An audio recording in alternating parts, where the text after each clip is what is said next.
नमस्कार, रमा भक्ति चैनल में आपका स्वागत है। आज मैं आपको माघ मास के 18वें अध्याय की कथा सुनाने जा रही हूँ। लेकिन इससे पहले आप मेरे रमा भक्ति चैनल को प्लीज़ लाइक करिए, सब्सक्राइब करिए और शेयर कीजिए। तो आइए सुनते हैं माघ मास का 18वां अध्याय। श्री वशिष्ठ ऋषि कहने लगे, हे राजन, मैंने दत्तात्रेय जी द्वारा कहा माघ मास महात्म्य कहा। अब माघ मास के स्नान का फल सुनो। हे परम तप, माघ स्नान सब यज्ञों, व्रतों का और तपों का फल देने वाला है। माघ मास स्नान करने वाले स्वयं तो स्वर्ग में जाते ही हैं, किंतु उनके माता पिता और दोनों कुल को भी स्वर्ग प्राप्त होता है। जो माघ मास में सूर्योदय के समय नदी आदि में स्नान करता है, उसके माता पिता के 7 कुलों की पीढ़ी स्वर्ग को प्राप्त होती है। माघ मास में स्नान करने वाले दुराचारी और कुकर्मी मनुष्य भी पापों से मुक्त हो जाते हैं और इस मास में हरि का पूजन करने वाले पाप समुदाय से छूटकर भगवान के सदृश शरीर वाले हो जाते हैं। यदि कोई आलस्य से भी माघ में स्नान करता है, उसके भी सब पाप नष्ट हो जाते हैं। जैसे गंधर्व कन्याएं राजा के शाप से भयंकर काल को भोगती हुई लोमश ऋषि के वचन से माघ में स्नान करने से पापों से छूट गई। यह वार्ता सुनकर राजा दिलीप विनय से पूछने लगे कि हे गुरुदेव, ये कन्याएं किसकी थी? उनको कब और कैसे श्राप मिला? उनके नाम क्या थे? ऋषि के वाक्य से कैसे श्राप मुक्त हुई और उन्होंने कहाँ पर स्नान किया? आप विस्तार पूर्वक सब कथा कहिए। वशिष्ठ जी कहने लगे कि हे राजा, जैसे अरणि से स्वयं अग्नि उत्पन्न होती है, वैसे ही यह कथा धर्म और संतान उत्पन्न करती है। हे राजन, सुख संगीत नामक गंधर्व की कन्या का नाम विमोहिनी था। सुशीला तथा स्वरवेदी की सुंबरा, चंद्रकांत की सुतारा तथा सुप्रभा की कन्या चंद्रिका, ये 5 सब समान आयु वाली तथा चंद्रमा की जैसी कांति वाली और सुंदर थीं।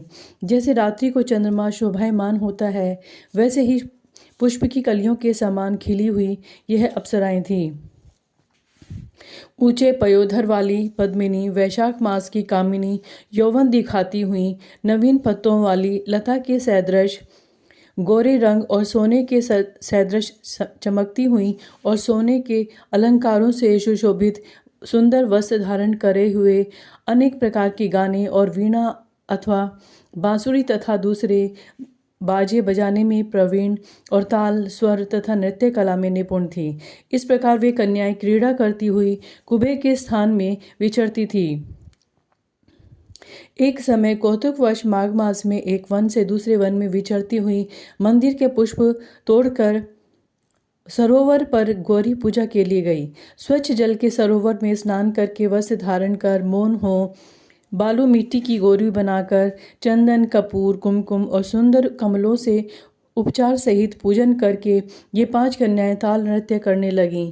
फिर ऊंचे गंधार स्वर में गाना गाने लगीं। जब ये कन्याएं गाने और नाचने में लीन थी, तो उस आछोद नामक उत्तम तीर्थ में वेद निधि नाम के एक मुनि के पुत्र अग्नि ऋषि स्नान को गए।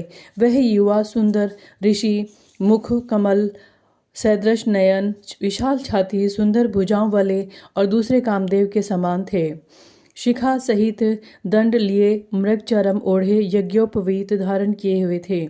उसको देखकर 5 कन्याएं मुग्ध हो गईं और उसका रूप एवं यौवन देखकर कामदेव से पीड़ित हो देखो देखो ऐसा कहती हूँ उस ब्राह्मण के चित्त में कामदेव का डर उत्पन्न करने लगी और आपस में विचार करने लगी कि यह कौन है। रति रहित होने से कामदेव नहीं, एक होने से अश्विनी कुमार नहीं, यह कोई गंधर्व या किन्नर या काम रूप धारण कर कोई सिद्ध या किसी ऋषि का श्रेष्ठ पुत्र या मनुष्य है। कोई भी हो, ब्रह्मा जी ने इसको हमारे लिए बनाया है। जैसे पूर्व कर्मों के प्रभाव से संपत्ति प्राप्त होती है, वैसे ही गौरी जी ने हमें कुमारियों के लिए श्रेष्ठ वर दिया है और आपस में यह तुम्हारा वर है या मेरा अथवा सबका, ऐसे कहने लगी। जिस समय उस ऋषि पुत्र ने अपनी मध्याह्न की क्रिया करके ऐसे वचन सुने तो वह सोचने लगा कि यह तो बड़ी समस्या उत्पन्न हो गई। ब्रह्मा विष्णु महेश आदि देवता तथा बड़े योगीश्वर भी स्त्रियों के भ्रमजाल में मोहित हो गए हैं। इनके तीक्ष्ण बाणों में किसका मन रूपी हिरण घायल नहीं हो सकता। जब तक नीति और बुद्धि रहती है तब तक पाप से भय रहता है, जब तक तप की गंभीरता रहती है, यम विधि का पालन होता है, तब तक मनुष्य स्त्रियों के काम रूपी बाणों से बींधा नहीं जा सकता। ये मुझे उन्मत्त और मुग्ध कर रही हैं। किन गुणों से धर्म की रक्षा हो सकती है?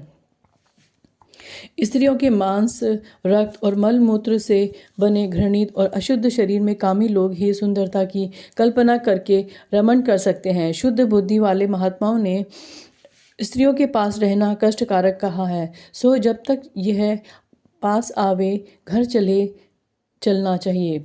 अतः जब तक वह उसके पास आई वह योग बल से अंतर्ध्यान हो गया। ऋषि पुत्र के ऐसे अद्भुत कर्म देखकर वह चकित होकर डरी हुई चारों तरफ देखने लगी और आपस में कहने लगी, यह क्या इंद्रजाल था जो देखते देखते विलीन हो गया। और वह विरह की अग्नि में जलने लगी और कहने लगी कि हे कांत, हम तुमको छोड़कर कहाँ चले गए हो? क्या तुमको ब्रह्मा ने हमको विरह रूपी अग्नि में जलाने के लिए ही बनाया था? क्या तुम्हारा चित्त दया रहित है जो हमारा चित्त दुखाकर चले गए? क्या तुमको हमारा विश्वास नहीं? क्या तुम कोई मायावी हो? बिना किसी अपराध के हम लोगों पर क्यों क्रोध करते हो? हे हृदयेश्वर, तुम्हारे बिना हम नहीं जी पाएंगे।